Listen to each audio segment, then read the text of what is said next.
khitanaini. Yang pertama adalah bertemunya dua khitan. Ya, nanti kita jelaskan. Kemudian yang kedua wa inzalul mani, mengeluarkan mani. Ini sama antara mani laki-laki dan perempuan. Ya, kemudian wal maut, dan meninggal. Jadi tiga hal yang mewajibkan mandi ini tasyabbah biha rijal wa nisa. Di situ laki-laki dan perempuan sama banyak bisa melakukan ketiga hal ini. Wadalah tahtas subihan nisa, dan tiga hal tahtas subihan nisa, ya, al tahtas subihan nisa, yang hanya wanita yang apa? Yang terkena hal tersebut, ya, diputuskan untuk wanita saja wahia, dan dia adalah al-haid wan nifas wal wilah. Yang pertama adalah haid, kemudian yang kedua adalah nifas, kemudian yang ketiga adalah al-wilah. Jadi kalau laki-laki sebab wajibnya mandi junub atau bukan mandi junub, mandi besar itu ada tiga. Itu adalah intifa'ul hutanaini, inzalul mani, sama al-maut. Bertemunya dua khitan, kemudian keluarkan mani, kemudian ya, yang pertama adalah walladhi yujibul ghusl, yang mewajibkan untuk al-ghusl. Al-ghusl secara bahasa adalah sayalani ma. Jadi ghuslun itu adalah mengaliri air. Ya. Ada istilah syariat adalah sayalani ma alal badani ma'an niyah. Jadi mengaliri air ke seluruh tubuh bersama dengan niyah. Ya. Jadi kalau seandainya ada perintah syariat mengatakan faksilu misalnya. Faksilu itu artinya cucilah. Ada mencuci, ada wamsahu kalau dalam ayat itu ya. Usaplah. Gitu. Ada mencuci, ada mengusap. Nah kalau mencuci itu berarti apa? Ya seperti bahasa kita dicuci. Tapi kalau diusap itu cuma dia apa? Tangannya dibalik kemudian diusap. Seperti kepala. Kepala bukan dicuci tapi apa? Diusap. Nah kalau secara bahasa mencuci itu adalah mengalirkan air ke seluruh apa yang dicuci itu. Kalau ini kalau mandi junub itu ya. Misalnya seorang diperintah untuk faksilu wujuhakum wa aydiyakum ilal marafiq wamsahu biwujuhikum wa arjulakum. Kaki disuruh mencuci. Kemarin ada pertanyaan di sini atau di tempat lain saya lupa. Bagaimana kalau seandainya kaki itu ketika berwudu kan dia disuruh mencuci? Kata Allah, faksilu disambungkan dengan tangan. Ya kaki itu disambungkan dengan tangan, itu sama-sama disuruh mencuci. Nah kalau seandainya dia ditaruh di bawah keran, kemudian diputar-putar kakinya, enggak dicuci, itu cuma dia apa? Dialirkan airnya. Pertanyaannya wudunya sah atau tidak? Nah secara bahasa itu termasuk mencuci, asal kena semua. Itu secara bahasa. Akan tetapi secara syariat, maka mencuci itu sebagai dalam mazhab Malikiyah. Sekarang kita beda. Kita dengar banyak Syafi'iyah. Mazhab Malikiyah itu ketika mencuci disyaratkan harus apa? Harus imrarul yad alal jasad. Jadi harus apa? Diusap. Gitu. Jadi harus syarat diusap. Nah, kalau seandainya ditanya sah atau tidak, seandainya kaki itu cuma di apa? Di gini di bawah air, ditendang-tendang airnya. Maka jawabannya kalau dari sisi bahasa sah. Ya, kalau dari sisi syariat sebenarnya tidak sah. Akan tetapi dalam mazhab Syafi'i sah, kenapa? Karena mandi junub pun itu tidak disyaratkan harus apa? Harus menggosok, betul. Jadi seorang niat nyemplung ke air, kemudian keluar dia tidak cuci. Ya, karena itu sudah tiga hal yang apa? Tiga nanti setelah ini insyaallah. Ya, orang itu muslim setelah ini insyaallah kita bahas rukun dalam mandi besar. Ya, akan tetapi seandainya dilakukan demikian maka apakah benar? Maka dia salah.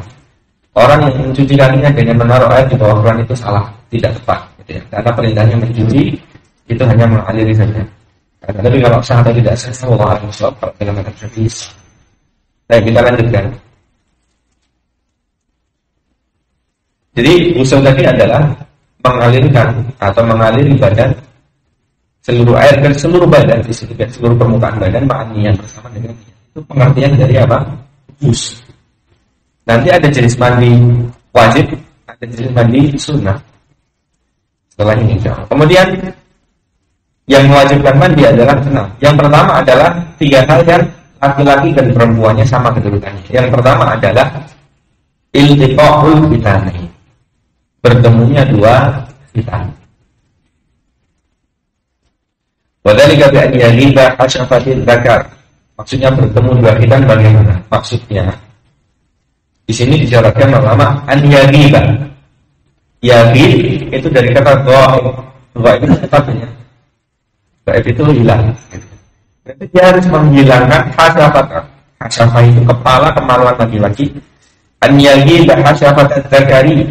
Ya. Kepala kemaluan laki-laki itu dimasukkan, gitu ya maksudnya, sampai tidak kelihatan. Air sawatinya adalah kepalanya dalam dalam istilah bahasa Arab itu namanya hasyafah. Fi farjin, di kemaluan, walau lam yantashirud dzakar, walaupun dzakarnya atau kemaluan laki-laki itu tidak berdiri. Lam yantashir itu tidak berdiri, jadi tidak disyaratkan harus berdiri. Pokoknya kalau dia masuk maka sudah wajib mandi. Baik keluar mani ataupun tidak keluar mani. Ya, anzala aw lam yunzil, baik keluar mani atau tidak keluar mani. Jadi itu adalah Adalah batasan di mana seseorang ketika dia berzina itu dia sudah wajib mandi itu ketika dia memasukkan kepala kemaluannya, hanya di batas kepala sampai nggak kelihatan, maksudnya anyadi itu memasukkan kepala kemaluannya, kemudian tidak dilihat apakah dia keluar mani atau tidak, maka sudah wajib mandi. Nah, bagaimana kalau seandainya dia orang yang kepalanya terpotong? Dia memang sudah lahir atau dia cacat misalnya. Maka kata para ulama, qadrul hasyafah. Jadi diperkirakan sebesar atau sepanjang kepala kemaluan nanti. Jadi diperkirakan gitu ya. Mithlu hasyafati qadruha idza kanat maqtu'ah disebutkan. Kalau seandainya terpotong, maka diperkirakan ya. La hasyafata lahu, bahkan sebagian orang misalnya ada yang memang lahir dia tidak punya kepala kemaluan, maka diperkirakan gitu ya. Wa yajibul ghuslu 'alal mawdu'ati aidan wa illam yakun inzal. Nah, kalau seandainya laki-laki memasukkan kemaluannya, kemudian sudah memasukkan kepala kemaluannya, maka dua-duanya, ini laki-laki dan perempuan, dua-duanya itu wajib mandi, walau wa in lam yakun inzal, kalau walaupun tidak keluar mani. Ya, jadi dua-duanya harus wajib mandi. Nah, kalau bagaimana kalau cuma menempelkan, maka menempelkan tidak mewajibkan mandi. Ya, selama dia tidak memasukkan hasyafah tadi ke dalam kemaluan perempuan, maka itu tidak disebut iltiqa, tidak disebut bertemu, walaupun dia bertemu secara hakikat. Bertemu tidak, ya bertemu, tapi nggak masuk. Yang dimaksud adalah iltiqa itu apa? Dengan masuknya khitan laki-laki, yaitu laki-laki di khitan dihilangkan apa? Kalau bahasa kita kunjungnya. Kemudian kalau perempuan ya khitannya perempuan. Ya kalau sudah masuk maka itu disebut iltiqa'ul khitan. Nah, Nabi SAW menyebutkan iltiqa'ul khitan ini bukan berarti bisa dipahami sebaliknya. Oh, berarti kalau tidak bertemu dua khitan maka tidak wajib. Misalnya memasukkan alat kelamin ke dubur, misalnya ke dubur. Ya. Pertanyaannya, kalau dia memasukkan alat kelamin ke dubur, itu khitannya berapa? Satu. Kalau kata Nabi tadi Pak, nanti di sini sebutkannya. Idalka kalau khitannya, jadi cuma satu khitan. Enggak, walaupun cuma satu khitan. Jadi sabda Nabi SAW sabda Nabi SAW ya, yang diriwayatkan oleh ya di sini yang Tirmidzi dengan lainnya, idza jawaza khitan, maksudnya kalau seandainya bertemu dua khitan itu maksudnya bukan bisa dipahami dengan pemahaman sebaliknya. Kenapa? Karena ini dikatakan oleh para ulama adalah takliban. Ini boleh keumumannya seperti itu, gitu ya. Nanti kita akan baca dalilnya. Jadi kalau dia memasukkan kemaluannya ke dubur misalnya, atau kepada kemaluan hewan, atau ke dubur hewan, atau ke dubur laki-laki, semuanya haram. Akan tetapi apakah wajib mandi? Apakah wajib mandi? Maka iya, jawabannya wajib mandi walaupun tidak bertemu dua khitan. Akan tetapi kata Nabi SAW, bertemunya dua khitan di sini adalah ala sabilil ghalib, keumumannya. gitu ya. Keumumannya seperti itu. Wal aslu fi wujubil ghusli bil jima'i ahadits. Dan dalil tentang wajibnya mandi karena jima itu ada banyak hadis. Di antaranya Marwahul Bukhari, diriwayatkan oleh Bukhari wa Muslim dari Imam Muslim an Abi Hurairah radhiyallahu anhu. Dari Abu Hurairah radhiyallahu ta'ala anhu, anna Nabi sallallahu alaihi wasallam, anna Nabi sallallahu alaihi wasallam qala, bahwasanya Nabi berkata, idza jalasa baina syu'abil al-arba' summa jahadaha faqad wajaba al-ghusl. Wa fi riwayat Ibnu Muslim wa illam yunzil. Ya. Kata Abu Hurairah radhiyallahu ta'ala anhu, bahwasanya Nabi bersabda, jika sudah duduk ya di antara empat bagian perempuan, maksudnya tsumma jahada, kemudian dia bersungguh-sungguh, wajib al-ghusl, maka sudah wajib mandi. Ya, di sini bisa dipahami ketika seorang laki-laki sudah di posisi empat bagian, maksudnya syu'abi al-arba itu apa? Jabusuk bahwa dia qit'atu minasyai' wal muraduna faqidul mar'a wasaqaha. Jadi yang dimaksud syu'abi al-arba, empat bagian itu apa? Itu adalah yang disebutkan di sini adalah faqidul mar'a. Ya. Maksudnya adalah faqid itu apa ini namanya? Paha, betul. Wasaqaha, dan ini apa namanya? Yang bawahnya betis. Ya. Dia sudah posisi di atasnya. Intinya posisinya itu sudah apa? Di atas perempuan. Wasu majahada. Kemudian dia bersungguh-sungguh. Nah, di sini bersungguh-sungguh di sini maksudnya apa? Maksudnya kalau memasukkan apa? Kemaluannya ke dalam kemaluan wanita. Bukan berarti cuma di situ duduk gitu misalnya. Cuma duduk-duduk mandi ya repot gitu ya. Ya. Kemudian idza jalasa baina syu'abil arba' wa massa. Nah, ini keterangan dari hadis berikutnya adalah idza jalasa baina syu'abil arba' wa massa kitanul khitan faqad wajaba al-ghusl. Kalau seandainya dia sudah duduk di empat bagian tadi, kemudian wa massa kitanul khitan. Nah, dia menyentuh atau bersenggolan antara khitan dengan khitan, ini juga bisa dipahami beda lagi. Nanti cuma tetap nempel aja gitu, dari luar dibilang sudah apa? Sudah wajib mandi. Maka di sini kalau dalam mazhab Syafi'i yang dipahami adalah bukan itu. Itu kalau seandainya cuma nempel, intimam namanya. Intimam itu tidak mewajibkan apa? Mandi. Ya. Misalnya sudah siap-siap mau jima misalnya, kemudian baru mau menempelkan, memasukkan, ternyata ada. Apa yang dilakukan? Apakah masih atau lanjut? Pertanyaannya. Masih atau lanjut? Hah? Masih atau lanjut? Maka jawabannya afdalnya dia lanjutkan. Seandainya apa? Seandainya dia sudah tidak tahan. Itu seperti kiasnya, seperti makan. Karena kan dalam indah ketika apa indah hadal asya fadl biasa. Karena misalkan kalau seandainya sudah ada asya, makan malam istilahnya gitu ya. Karena waktu isya itu sesuai dengan makan malam, maka mulailah dengan makan malam. Kenapa? Karena hikmahnya salah satunya adalah ketika dia sholat dan dalam keadaan lapar, makanan sudah siap, mau makan nggak jadi karena adzan, dan dia tidak khusyuk. Apalagi dengan apa? Dengan posisi seperti tadi. Kalau seperti tadi itu lebih berat, ya. Lebih berat lagi. Ya, jadi silahkan dia lanjutkan. Kemudian dia menyempurnakan sholat yang dia terlewat. Jadi masbuk tidak lewat. Kecuali kalau dia memang apa? Kalau dia memang dua-duanya tidak kuat gitu. Kalau kuat ya maka tidak mengapa untuk dipotong dulu kemudian sholat.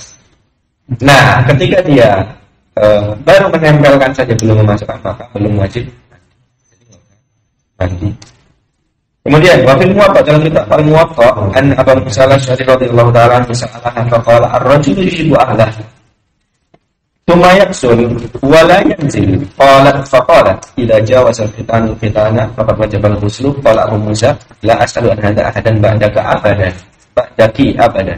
Ya, begitu pula dalam kitab Muwatta bahwasanya Abu Musa al-Asy'ari ya bertanya kepada Aisyah, kan tadi hadisnya diriwayatkan oleh Aisyah radhiyallahu ta'ala. Ada riwayat juga dalam kitab Muwatta bahwasanya Abu Musa al-Asy'ari bertanya kepada Aisyah radhiyallahu ta'ala, Laki-laki bertanya kepada perempuan tentang hal apa? Hal jima. Ya, kira-kira malu tidak? Ya malu sebenarnya. Tapi apa? Innallaha la yastahi minal haq. Sesungguhnya apa? Allah itu tidak malu dalam apa? Dalam kebenaran, gitu ya. Tetapi malunya tetap malu. Buktinya kita lihat di sini. Kata Abu Musa al-Asy'ari, dia berkata kepada Aisyah, seorang laki-laki dia yusibu ahlahu, sebenarnya ya, kata sebenarnya letter-letternya itu adalah dia mengenai keluarganya. Apa itu mengenai keluarganya? Itu kan kiasan kan, bahasa kiasan yang sangat halus untuk maksudnya apa? Dia terjatuh dalam, bukan terjatuh negatif. Dia berjima dengan keluarganya, maksudnya adalah istrinya, gitu ya. Tapi dia berkata dengan perkataannya, yusibu ahlahu, itu adalah perkataan yang halus kepada Aisyah tadi ya. Summa yuksil, kemudian dia capek. Yuksil itu dia capek. Jadi kalau seperti orang yang sudah setelah keluar mani, maka itu namanya yuksil. Summa yuksil. Afwan, bukan sebelum keluar mani. Afwan, ini yuksil di sini sebelum apa? Sebelum keluar mani. Jadi dia berjima dengan istrinya, belum keluar mani sudah capek. Jadi kemaluannya sudah apa? Tidak berdiri. Pertanyaannya, keluar nggak? Maninya nggak bakalan keluar. Ya. Summa yuksil, kemudian dia capek. Ya, wala yunzil, dan tidak keluar mani. Apakah wajib mandi? Itu pertanyaan Abu Musa. Bapak kemudian Aisyah radhiyallahu ta'ala menjawab, idza jawaza fitana faqad wajibal ghusl. Kalau seandainya sudah melewati fitan dengan fitan, maksudnya melewati itu apa? Masuk ya fitan laki-laki di dalam fitan perempuan, maka sudah wajib mandi. Wa qala Abu Musa radhiyallahu ta'ala, la as'alu an hada ahadan ba'daki, atau la as'alu an hada ahadan ba'daki abadan. Saya tidak akan bertanya selama-lamanya setelah pertanyaan ini kepada wahai Aisyah radhiyallahu ta'ala. Ya, jadi ini dari sifat apa? Sifat malunya di sini. Ya, kalau seandainya bukan karena ilmu ya saya nggak tanya. Tapi karena ilmu saya bertanya. Kalau sudah ada jawaban, saya udah nggak mau tanya kepada siapapun lagi. Karena ini sudah apa? Ini saja sudah berat istilahnya seperti itu. La as'alu an hada ahadan ba'daki abada, kata Abu Musa. Wa anha, dan dalil dari Aisyah radhiyallahu ta'ala juga bima rawahu Muslim, diriwayatkan oleh Imam Muslim, qalat inna rajulan sa'ala Rasulullah sallallahu alaihi wasallam an rajulin yujami'u ahlahu. Nah, ini yang apa? Yang sharih namanya, yang sharih itu yang terang-terangan. Kata Aisyah, sesungguhnya ada laki-laki ya bertanya kepada Nabi sallallahu alaihi wasallam tentang seseorang yang atau laki-laki yang menjimai istrinya. Kalau ini jamaah itu jelas. Tapi kalau tadi yusibu ahlahu dengan kiasan. Summa, kemudian yuksil alaiha ghuslun. Ya, kemudian dia malas, maksudnya dia capek. Apakah baginya ghusl? Wa Aisyah jalisah. Dan Aisyah ketika itu duduk di samping Nabi sallallahu alaihi wasallam. Faqala Rasulullah sallallahu alaihi wasallam, berkata Nabi sallallahu alaihi wasallam, "Inni la af'alu dzalika ana wa hadhihi summa nahtasib." Katakan Nabi sallallahu alaihi wasallam ketika Aisyah duduk. Nah, dia mengatakan ketika ada seorang laki-laki yang bertanya tadi, apakah seorang menjima istrinya kemudian dia malas dan tidak keluar mani, maksudnya tidak jadi keluar, gitu ya. Dia lemas belum keluar, maka kata Nabi SAW, inilah af'alu dzalika ana wa hadi. Saya pernah melakukannya dengan ini, yaitu Aisyah radhiyallahu ta'ala anha. Summa naktas, kemudian kita mandi. Ya. Kemudian kita mandi, maka di situ jawab bahwasanya seorang ketika dia sudah jima, sudah namanya jima, berarti bukan apa? Memasukkan qadrul hasyafati ala makhlukin atau hasyafah. Ya, hasyafah tadi para kemaluan, maka sudah wajib mandi walaupun dia tidak. Ya. Itu kenapa di sini ada dua, ada iltiqaul khitan wa inzalul mani. Bertemunya dua khitan dan keluarnya mani. Karena bertemunya dua khitan itu tidak melazimkan harus keluar apa?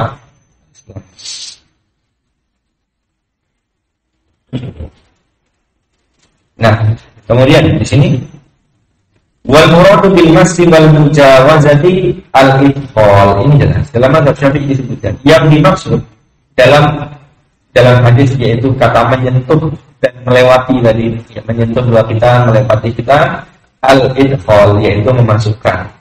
Dan ketika marwahu Abdullah bin Amr bin al-As, apa yang menafsirkan hadis tadi bahwasanya bertemunya dua khitan itu adalah memasukkan. Maka yang menerangkan adalah disebutkan di sini adalah hadits dari Abdullah bin Amr bin Al-As radhiyallahu ta'ala qala Rasulullah sallallahu alaihi wasallam idza taqal khidanani wa tawaratil hasyafatu faqad wajabal ghusl. Ya, kalau seandainya sudah bertemu dua khitan wa tawaratil hasyafatu dan hasyafah sudah tidak nampak. Ya, tawarat itu maksudnya sudah apa? Dan tersembunyi. Maksudnya ini adalah kinayah dalam memasukkan kemaluan. Tawarat aidan qala fil farji bihaythu sarat la tura. Kata pensyarah di sini Syekh Al-Lugha, tawarat itu artinya adalah dakhalat fil farji bihaythu sarat la tura. Dia masuk ke dalam kemaluan sampai tidak kelihatan, maksudnya kepalanya. Ya, asyafa sudah tawarat ini jelas ya, lafaz jelas dari Abu Musa al-Asy'ari. Jadi saya bukan dari Amr bin Al-As. Ini menafsirkan hadis-hadis yang sebelumnya. Jadi ada kata tawarat di situ. Ya, tawarat al-hasyafatu faqad wajabal muslim yang jadi poin. Jadi kalau seandainya seorang baru duduk di antara paha perempuan, apa dia sudah mau memasukkan tapi belum masuk misalnya. Atau sudah masuk baru apa? Baru setengah misalnya. Maka itu belum apa? Belum wajib mandi. Tapi kalau sudah tawarat, yang sudah enggak kelihatan, maka itu sudah wajib mandi. Nah, itu juga had zina. Itu juga had zina. Jadi seorang dikatakan berzina itu kalau saksinya itu melihat hasyafah tadi masuk ke dalam apa? Kemaluan perempuan. Nah, itu baru dihad. Kalau seandainya sudah menikah maka dirajam. Kalau seandainya dia belum menikah maka dia apa kan? Dicambuk, kemudian diasingkan. Cambuk satu kali kemudian diasingkan setahun. Nah, itu juga seperti itu. Syaratnya seorang saksi itu harus melihat yakin begitu. Hasyafahnya masuk dan harus 4 orang. Harus 4 orang. Tidak cukup dengan video kalau zaman sekarang, tidak cukup karena video itu korina. Video itu hanya sebatas korina, bukan sebagai bukti. Nah, kalau seandainya dia bersaksi fulan berzina dengan fulan, yakin. Kemudian 2 orang, 3 orang, 4 orang dibawa ke mahkamah. Dia bersaksi bahwa fulan berzina dengan fulan. Kemudian dari mana kamu saksikan? Dari video. 4-4-nya ini dipukul. 4-4-nya apa? Dipukul. Ya. Kemudian 4 orang disebut fasik dan tidak diterima persaksiannya. Jadi dia harus melihat dengan langsung dan dengan mata kepalanya sendiri. Kalau dia mengangkat perkara perzinahan kepada penguasa untuk dihukum, gitu ya. Makanya berapa had zina itu disebabkan karena saksi itu mungkin jarang sekali dan tidak ada ya, dalam negara. 4 orang misalnya. Dan dia harus melihat dengan mata kepala sendiri. Dan yang dilihat bukan cuma orang nggak pakai baju berdua di dalam satu rumah, enggak. Dia harus melihat itu tadi dengan yakin.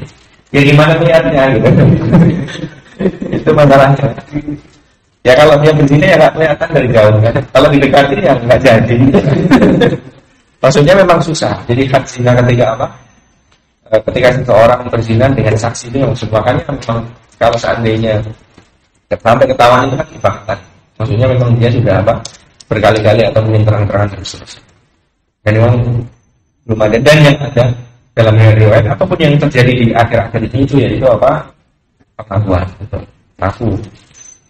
Nah, kasus terakhir mungkin ketika di Ambon. Ya, ketika apa namanya? Kerusuhan di Ambon itu ada peristiwa rajam. Baik, kita lanjutkan nanti itu pembahasan kita lanjutkan. Yang kedua adalah inzalul mani.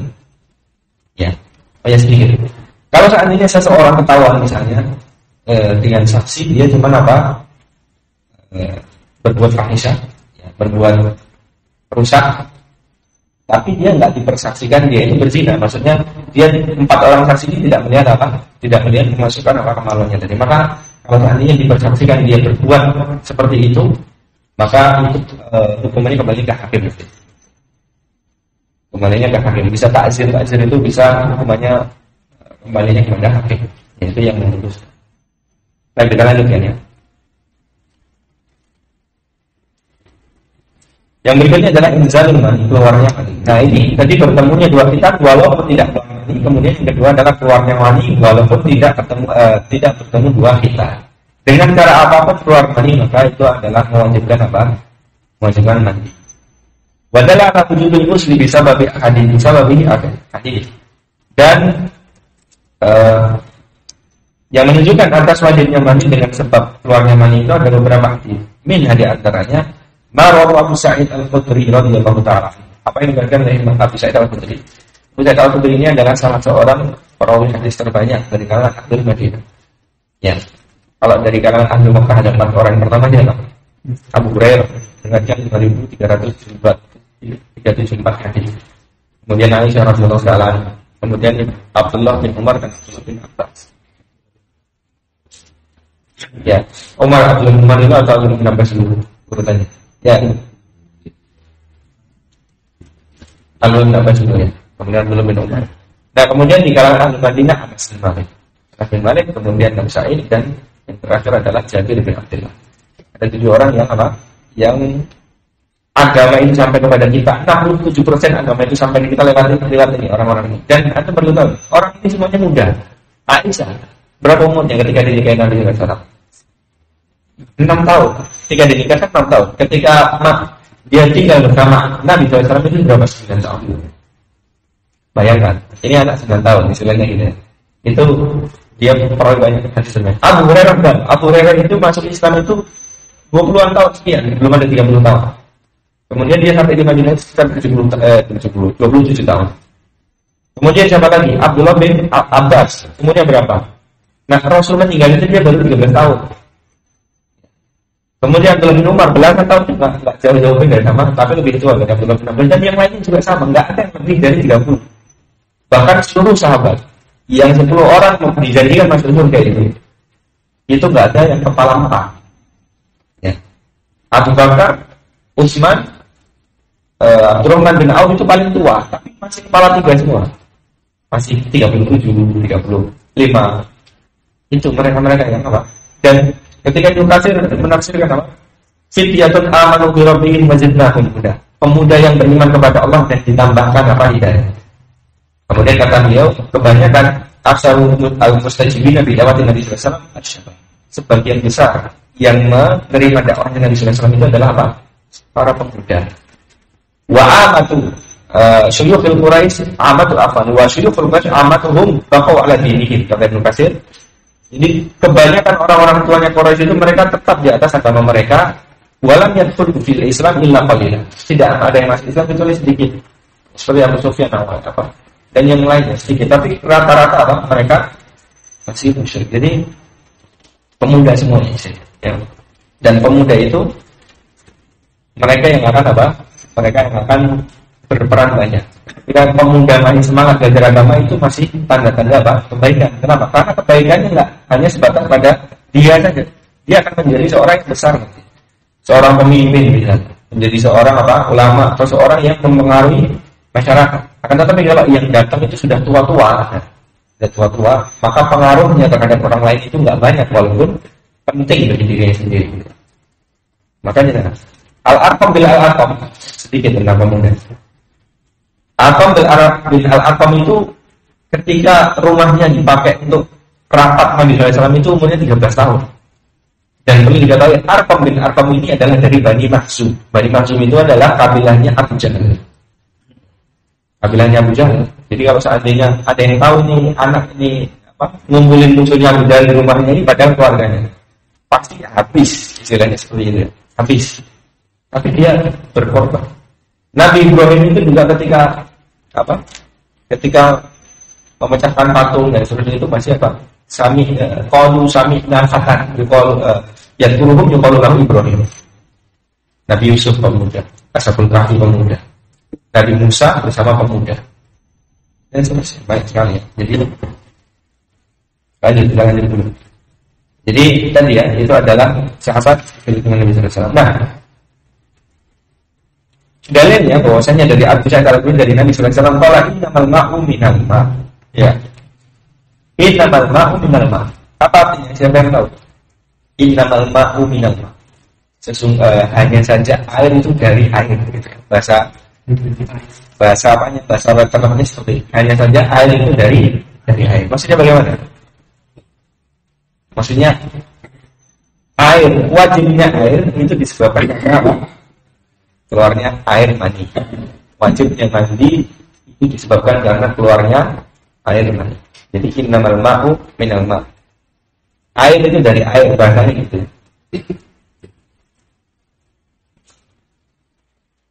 Ya, jadi dari hadis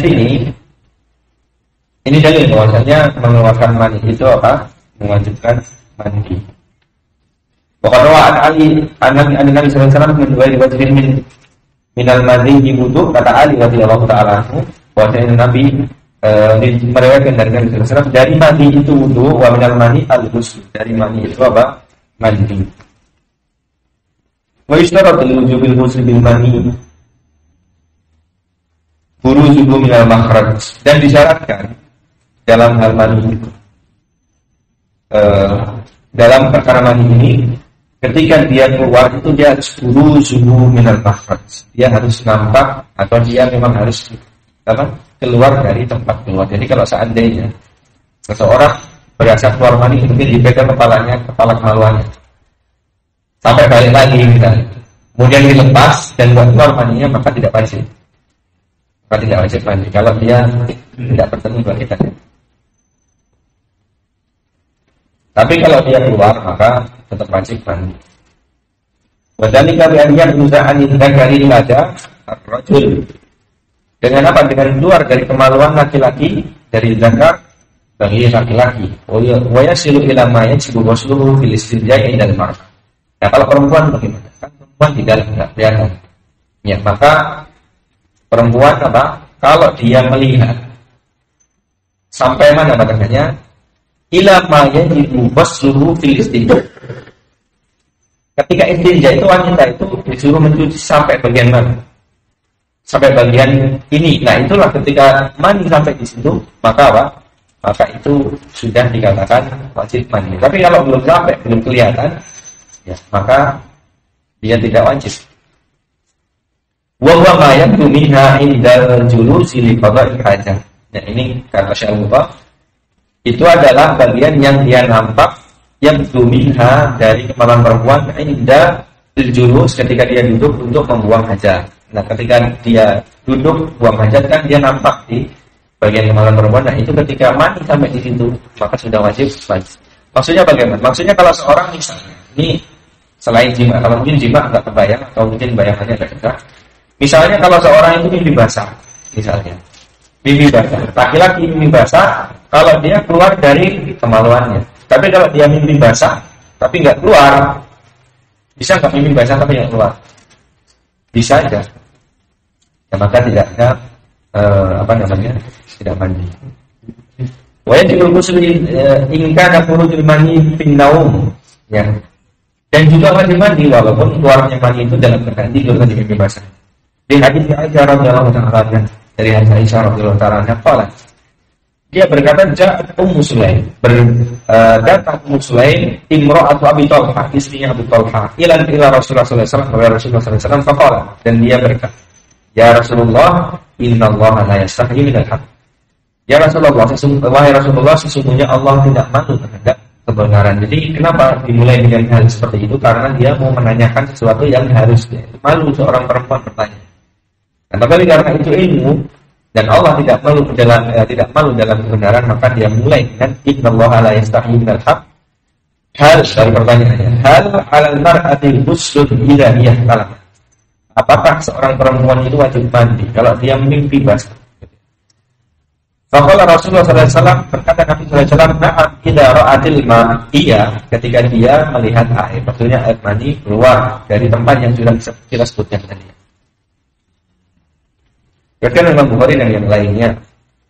Kemudian juga bahkan Imam Malik dalam kitab Muwatta dari Ummu Salamah at-Taharah bab ghusl mar'ati darat fil manam dan seterusnya.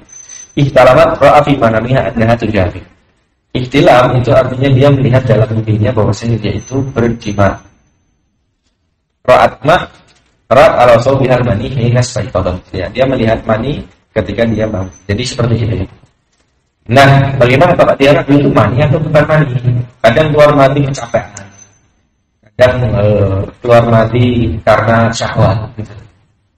Pas bangun-bangun ternyata basah atau air kencing. Kalau air kencing ketahuan sifatnya, ngopol ketahuan sifatnya. Tapi kalau Kalau basah selain ompol, maka kan banyak kemungkinan, ada kemungkinan mati atau kemungkinan mani. Nah, pertanyaannya bagaimana kalau dia nggak tahu 100% ini sifat apa? Nah, kata para ulama, kalau dia nggak tahu, nggak bisa membedakan sama sekali, maka bil khiyar, kata para ulama itu apa? Boleh milih, boleh dia anggap mani, terus mandi, boleh dia anggap mandi, terus dicuci dan dia ganti celananya kemudian berwudu. Itu kata para ulama seperti itu. Ya, kalau dia tidur, kemudian di kasurnya ada mani. Ada mani ini yakin mani, tapi di kasur gitu. Ada mani, nah ini dari siapa ini maninya? Pekerjaannya gitu kan. Dia di kasurnya ada mani. Nah, pertanyaannya kalau seandainya dia tidurnya sendiri maka wajib baginya mandi. Tapi kalau tidurnya ada kemungkinan maninya orang, ya berdua misalnya, makanya nggak wajib baginya mandi karena dia apa? Ada istimewa. Maka di situ nggak wajib dan sunnah saja kata Syekh. Kalau mutlak mengatakan sunnah saja baginya mandi. Ya kalau pengen tanya teman-temannya, kamu keluar mandi nggak? Kalau dia enggak, bilang enggak, berarti kemungkinan juga masih ada kemungkinan 2 orang ini masih kemungkinan. Nah, seperti itu maka tetap sunnah baginya untuk mandi, hanya sunnah maksudnya nggak wajib, gitu ya. Kecuali kalau kasurnya cuma kasur dia aja, kasur dia, kemudian tahu-tahu di kasurnya apa? Ada mandi, maka wajib baginya mandi. Walaupun dia nggak terasa. Ya kalau dipakai bagaimana ya sama. Kalau dipakai seperti kalau dipakai kan nggak mungkin maninya orang, ya, pasti mani dia. Maka kalau dia yakin itu apa, dia firman keluar mani maka wajib baginya mandi walaupun tidak terasa. Ya walaupun mimpi basahnya itu apa, tidak mimpi jima, gitu. Kadang mimpi cuma melihat aja misalnya. Lihat orang kemudian lihat perempuan misalnya, kalau seandainya laki-laki maka dia keluar mani itu bisa saja. Ya, dan mandi sama mandi itu sifatnya beda, sifatnya berbeda. Kalau seandainya dibedakan maka beda sifatnya. Ya asalnya itu ya, asalnya melihat sifatnya. Kemudian kita lihat di sini diriwayatkan oleh ya tadi diriwayatkan oleh Imam At-Tirmidzi juga dalam bab taharah majati fi man yastajidu wa yara balalan. Ya, kemudian juga Imam Tirmidzi meriwayatkan dari bab yaitu apa? Barang siapa yang bangun kemudian dia melihat basah wala yadhkuru tilaman, dan dia tidak mengingat tidak disebutkan istilah di situ atau mau istilah atau tidak gitu ya. Yang bala ai asal mani ihtilaman ai mujaba'atul halil haram dan seterusnya. Kita lanjutkan. Berikutnya berarti yang ketiga. Tadi keluarnya mani. Nah, bisa. Ini ada yang unik dalam mazhab Syafi'i. Dalam mazhab Syafi'i itu mani itu tidak membatalkan wudu. Mani itu tidak membatalkan wudu, tapi mewajibkan mandi besar. Nah, bagaimana itu bayangannya? Berarti kalau seandainya orang itu keluar mani terus itu jadi bersucinya bukan dengan apa? Ada orang yang keluar maninya itu karena sakit karena nah dia bersucinya bukan dengan mandi terus, tapi dengan apa? Hanya batas wudu. Ya, ini. Jadi seorang mandi itu karena keluar mani, ya. Akan tetapi apakah batal wudunya? Batal wudunya karena berjima, karena bertemunya dua khitan, karena dia menyentuh perempuan, karena dia menyentuh kemaluannya sendiri, itu batal wudunya. Tapi kalau dia misalnya dia berjima dengan hewan. Berjima dengan hewan itu jangan. Dia berjima dengan apa? Dengan misalnya anak kecil di bawah umur. Pertanyaannya, seorang laki-laki dewasa menyentuh anak kecil itu wujudnya batal tidak? Enggak kemaluan. Enggak ini dalam mazhab itu kalau menyentuh anak kecil itu enggak batal. Kalau awalnya ya itu menyentuh kemaluan, bukan menyentuh perempuan. Judulnya menyentuh perempuan. Menyentuh perempuan itu kalau dalam mazhab Syafi'i membatalkan wudu. Tapi siapa perempuan itu? Bukan anak kecil dan bukan mahram. Ya kan? Kalau dia mahram, batal enggak? Enggak batal. Nah, maka kalau orang berjima ya, dengan apa? Dengan mahram atau dengan anak kecil, itu kalau dia memakai haid atau dia nggak nyentuh, nggak nyentuh apa namanya tubuhnya, maka tidak batal wudhunya tapi wajib mandi. Tapi ini perkara-perkara yang cabang yang terlalu apa ya, terlalu apa namanya, terlalu dalam seperti ini ya. Nggak perlu dibahas ya. Semuanya haram itu, semuanya haram. Tapi seandainya terjadi maka seperti itu. Tapi itu adalah mazhab Syafi'i. Ini adalah mazhab. Apa dalilnya? Kita lihat dalilnya. Ada kaidah yang dipakai dalam mazhab Syafi'i itu disebutkan idza aujaba a'zamu amrayni bi khususihi fala yujibu adwanahuma bi umumi. Ini sudah pernah saya sebutkan. Idza aujaba a'zamu amrayni bi wujubi khususihi fala yujibu adwanahuma bi umumi. Kalau seandainya dua hal itu dia sudah diwajibkan dengan kekhususannya, dengan yang lebih berat di antara dua hal itu, maka tidak diwajibkan yang lebih rendahnya. Maksudnya bagaimana? Maksudnya begini. Zina itu adalah dua hukuman. Yang pertama adalah rajam, sama yang kedua adalah apa? Pukul. Kalau sudah dirajam, seorang yang memang dia berhak dirajam, maka dipukul dulu enggak? Enggak. Jadi cukup rajam itu sudah cukup, maka tidak perlu dipukul lagi. Kalau sudah diwajibkan rajam dengan khususnya, maka tidak boleh kita mewajibkan pukul dengan keumumannya bahwasanya dia itu zina. Gitu. Nah, berarti kalau dia sudah dikhususkan dengan keluarnya mani itu adalah mandi, maka keumuman kaidahnya mengatakan bahwasanya sesuatu yang keluar dari kemaluan apapun itu membatalkan apa? Maka tidak diwajibkan secara keumumannya itu ya dengan sesuatu yang lebih rendah, yaitu wudu. Itu kaidah dalam apa? Dalam mazhab Syafi'i. Makanya dia mengatakan apa? Mengatakan bahwasanya keluar mani itu tidak membatalkan wudu tapi mewajibkan. Ya kalau keluar maninya dengan jima kan dia menyentuh istrinya, atau menyentuh kemaluan istrinya misalnya, atau dia batal dengan hal yang lain, bukan dengan keluar maninya itu.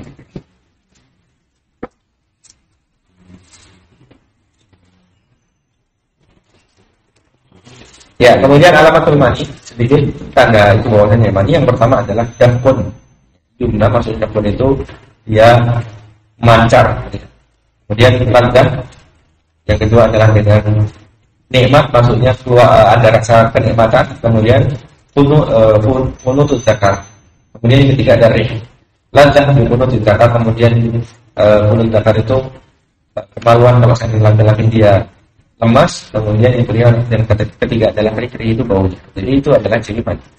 Nah, tidak harus terkumpul tiga hal ini, tapi salah satu dari tiga hal ini kalau dia sudah ada maka itu dinamakan mani. Ya, kemudian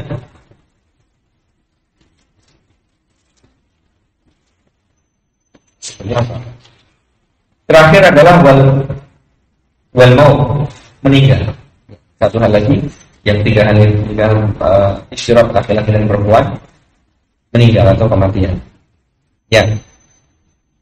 Diriwayatkan oleh Imam Bukhari dan Muslim dari Umayyah al-Ansariyah qala, "Dzakara alaihi Rasulullah sallallahu alaihi wasallam hina tuwfiyat ibnatuhu faqala igsilnaha salasan." Dalam mazhab Syafi'i, orang yang meninggal itu dia wajib dimandikan. Ya.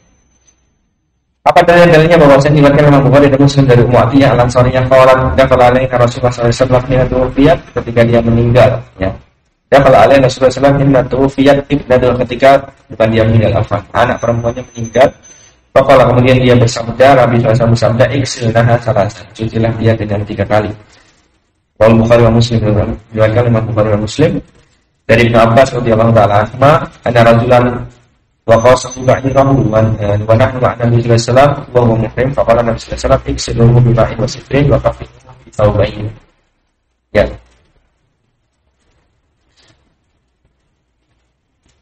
Dari Ibnu Abbas radhiyallahu ta'ala bahwasanya seorang laki-laki itu dia diseruduk, ya. Rama wadasa unqahu. Diseruduk unuknya, lehernya oleh ontanya. Kemudian dia meninggal. Wa nahnu ma'a Nabi sallallahu alaihi wasallam wa huwa muhrim. Dan kita bersama Nabi sallallahu alaihi wasallam keadaan dia muhrim. Kemudian kata Nabi sallallahu alaihi wasallam, "Iksiluhu bima'in wa sidrin." Cucilah, mandikanlah dia dengan air dan bidara. Wa kafinuhu fi thawbayn. Kemudian kafanilah dengan 2 baju. Ya, maka 2 dalil ini menyebutkan bahwasanya kematian itu dia mewajibkan mandi, gitu ya. Kecuali bagi orang apa? Al-muslim, ya, asyahid bil kitab. Ya. Kecuali apa? Seorang muslim yang apa? Yang dia mati syahid dalam peperangan, maka tidak dimandikan. Kemudian kita lanjutkan biar selesai. Wa thalathatun takhtassu bihan nisa, 3 hal yang khusus bagi wanita saja. Yang pertama adalah al-haid, haid jelas. Wan nifas, kemudian juga nifas juga jelas. Dia maka membatalkan wudu. Membatalkan mewajibkan mandi apa? Ini terakhir adalah al-wiladah, melahirkan. Ini juga jelas. Nah, nifas sama melahirkan kan harusnya sama. Kalau lahir pasti nifas. Tapi kenapa disebutkan melahirkan sendiri? Maka dipahami bahwasanya ada melahirkan. Maksud beliau, maksud penulis ini ada seandainya kalau dia melahirkan tanpa nifas, maka apakah wajib mandi atau tidak? Misalnya seorang perempuan melahirkan, kemudian dia nggak keluar darah sama sekali, bersih, kering, dan itu tidak mustahil, cuma tidak banyak. Mungkin tidak pernah terjadi, tapi kalau seandainya terjadi nggak mustahil, kering gitu. Pertanyaannya, dengan keluarnya anak itu, apakah wajib mandi atau nifas? Dia setelah nifas baru wajib mandi. Maksudnya wajib mandi itu karena nifas. Maka dua-duanya. Kalau nifas dan nifas, kalau seandainya melahirkan tanpa darah, maka juga itu adalah mewajibkan mandi. Ya, wal haidu min mujibatil ghusl. Maka haid itu dari salah satu yang mewajibkan mandi. Wala yasih illa ba'da inqita'ihi. Tidak sah kecuali setelah dia terputus. Jadi kalau seandainya dia mandi, ternyata masih keluar darah haidnya, maka tak sah mandi. Bakal kan nifas, begitu pula nifas. Nanti setelah ini kayaknya dibahas atau 2 bab setelahnya tentang darah wanita. Kemudian qala Allah Ta'ala fa'kan silun nisa fil mahid wa la taqrabuhunna hatta yatahurna. Fa'inna taharna fa'tumuhunna min haitsu amarakumullah, innallaha yuhibbut tawwabin wa yuhibbul mutatahhirin. Maka jauhilah perempuan-perempuan ketika dia haid, dan janganlah kamu dekati sampai dia suci. Kalau dia tidak